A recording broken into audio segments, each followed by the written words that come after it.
Moon River, wider than a mile. This is Office Hours on the Moon, man. We clocked in. Get it. You're rocking with Office Hours on the Moon, man. Let's go. Come on. 30 floors up, baby. Office Hours. Are you clocked in, you bitch? You. This is Office Hours on the Moon. We on the moon because we shooting farther than the stars. You feel me? We landed on the moon with it because that's where we are. Wherever you're going, I'm going your way. What's good, man? It's Big Hongry. Artists do it all, you feel me? Shoot photos, play the drums, rap, whatever, you feel me? But y'all might know me for rapping. For sure. It's 1100 himself, you feel me? I've been doing music for the most part, but shit, I can do a lot of things, for sure. We in the office hours right now, you know what I'm saying? Shout out to Randy McFly, setting up a nice platform for the homies to come through and express themselves, you know what I'm saying? On some real shit like that there.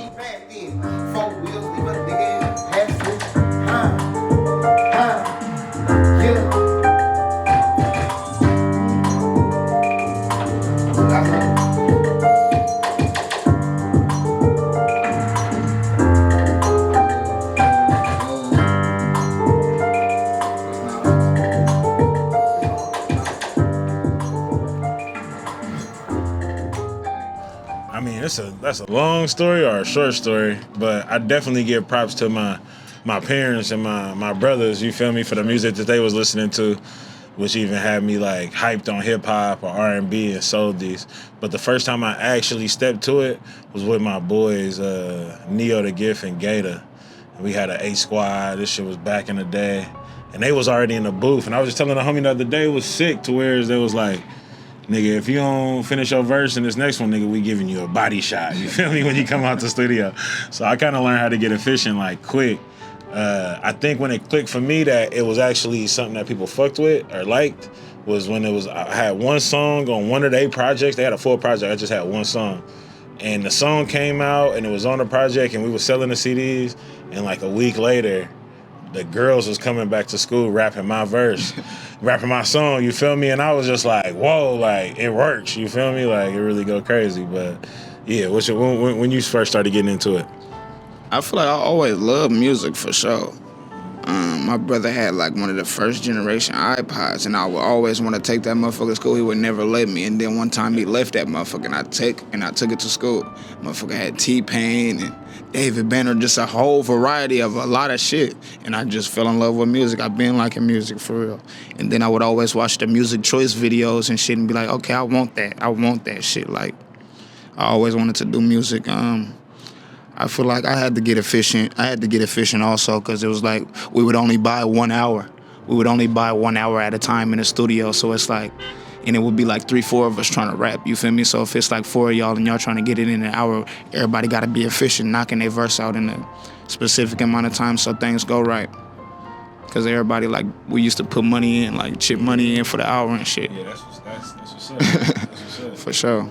That's definitely, that's one thing that I do pick up from your artwork, you and Mitchell, is that y'all, it's efficient, you feel me? Like, from the time that I didn't hear about y'all, know who y'all was, and how fast I did and how popular y'all name was and how consistent y'all was, that's one thing that shined through the most. I was like, the little homies figured it out. Like, whatever the yin to the yang was, and I'm sure it was more than just you and Mitchell, like you saying, there was other homies, but what y'all presented show a sense of uniform, you feel me? And like that y'all wasn't just like, it wasn't just a fad. It was like y'all really like, because the shit was quality too. It was like every time I heard something new, I was like, oh, it's not getting like watered down, you know, it's not just one song and then, you feel me? So I definitely could see that. Yeah, that should be serious. That's a big part of your longevity of career is how you start off, for sure. For me, it would be the CDs. Like he's saying iPod, his brother left. I'm a little older, so it would be the CDs that they would be listening to. Like for one song, my brother was listening to on repeat, like one summer, was Fish Head Stew by Mac Dre. Okay. And so I know that song by heart. But since I was like 10 years old, 11 years old, not even knowing what half that shit mean, not until I get out in Vallejo, then they're in the crest fucking with D-Lo and sleeping. Yeah.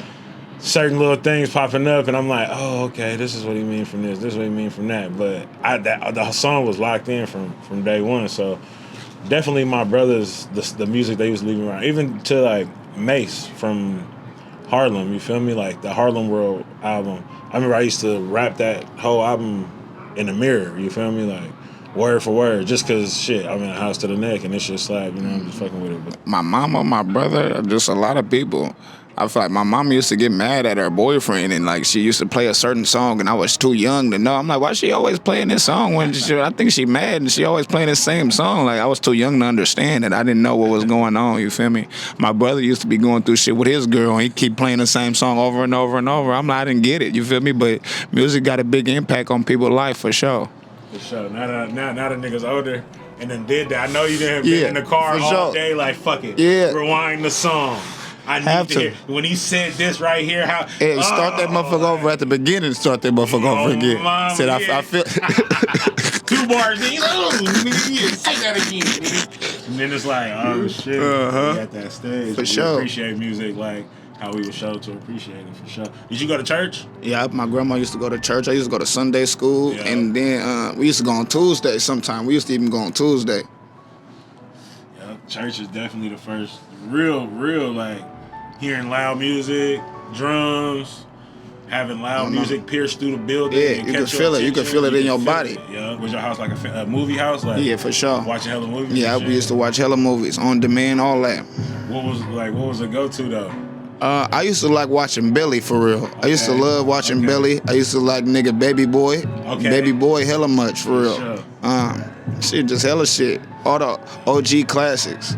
Yeah, we were just talking about Goodfellas. Yep, Goodfellas too, yeah. My My brothers- grandma used to watch that motherfucker hella much. Okay, for sure, yeah. My brothers used to watch Goodfellas, nigga, Godfather. They used to watch all of that. The Sopranos and shit. Yeah, The Sopranos. I remember it's funny because there's a verse where I say something about not really fucking with The Sopranos, but it was just to sound cool. Yeah. Because at the end of the day, It just rhymed nigga, it just rhymed at the time. Yeah, I fuck with The Sopranos. I can't even lie. Like that whole series was because it was a bonding thing. You feel me? Like okay, this was the whole, and Oz. I remember when Oz, that crazy ass TV show about the niggas in jail. But my mom's though, she was on that Selena. Nigga used to watch Selena faithfully in the house, bro. Like on some real shit. So Anything for Selena's, bro. anything for Selena's, bro. Yeah, so definitely a big impact for sure. You can be consistent, but not going nowhere with it. I feel like you just gotta take the next step. Like just think whatever you can do, whatever you're doing, just whatever you can add to it. Like not trying to be stagnant and doing the same thing over and over. Is that like for you? Would that be like finding new beat packs or finding new beat pads, locking in with people, just getting out, and just remaining relevant, being in their face. Because do you make beats too? Sometimes. Sometimes, for sure. Yeah. Do you find it easier when you make your own beat?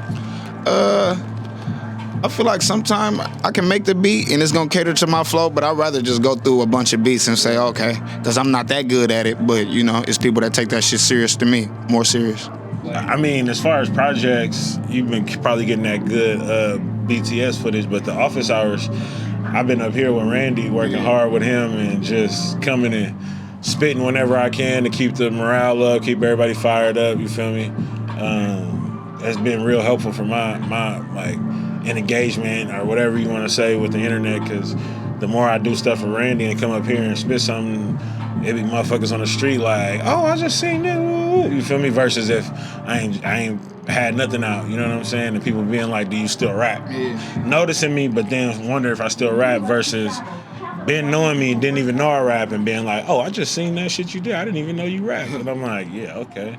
So yeah, shout out to Randy for sure. When I first started rapping, it was in the midst of everybody else's like ambition. You feel me? I had my own ambition as an artist. Like I said, my mom, my brothers, everybody, my dad was a DJ.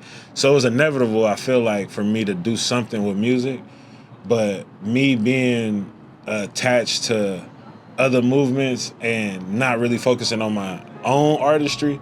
I'm focusing on my own artistry because I'm constantly working with all the homies that I'm with in all their groups, in all the groups I've been fucking with. But not until I realized like, oh, I need to focus on just putting out my shit and like getting my album together and doing all that.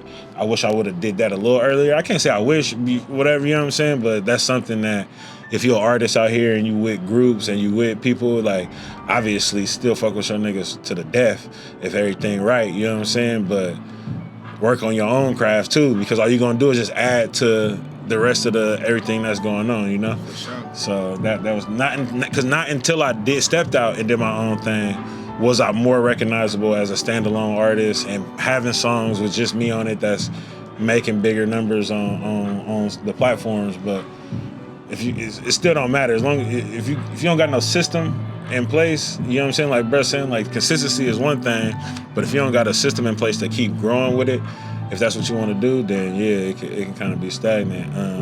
But I want to ask you, bro, like, I don't know if people ask you this all the time or what, but like, what do you really want from like being an artist or in the music industry or anything like that? Because I know this industry, bro, is vicious.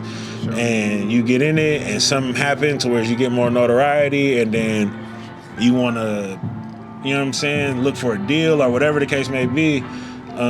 But a lot of times people lose sight of what the artists really want and how to really cater to the artists. And so sometimes then the artists themselves lose sight, you feel me? So if you could just speak on that, like what is it that you actually, you know what I'm saying? What's something that you want for yourself out of this? I think the jewels and shit is cool for the most part, but nigga, if I can get my mama house and my grandma house and then just be able to pay that motherfucker off and if I be stable myself, like you feel me, in a little condo or something, that shit be cool for the most part. I ain't even really asking for too much for real. Sure. Real family oriented and shit. That's what's up, bro. For sure. Office Hours on the Moon, man. I'm Big Hongry. We got 1100. You know what I'm saying? We out this thing, but we still in this bitch. You feel me?